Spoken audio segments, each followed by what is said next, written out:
شروع اللہ کے نام سے جو بڑا مہربان نہایت رحم والا ہے۔ السلام علیکم ورحمۃ اللہ وبرکاتہ۔ آج ہم ایسی دعا کے بارے میں پڑھیں گے جس کے پڑھنے سے بہت پہاڑ سے زیادہ ثواب ملے گا۔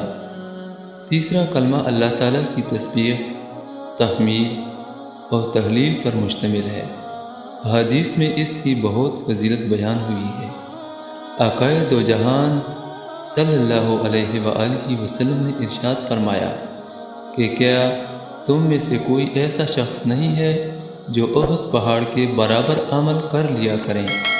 عرض کی کہ وہ کیسے یا رسول اللہ صلی اللہ علیہ وآلہ وسلم؟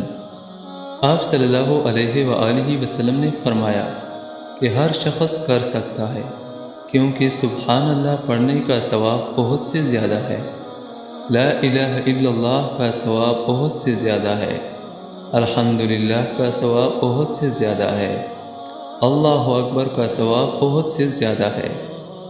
اور اس کلمے کے پورے الفاظ یہ ہیں: سبحان اللہ والحمدللہ ولا الہ الا اللہ واللہ اکبر۔ یہ دعا آپ نے دن میں کم از کم ایک مرتبہ پڑھنی ہے، زیادہ سے زیادہ جتنا ہو سکے پڑھ لیا کریں۔ اللہ تعالیٰ اس پہ عمل کرنے کی توفیق نصیب عطا فرمائے، آمین ثم آمین۔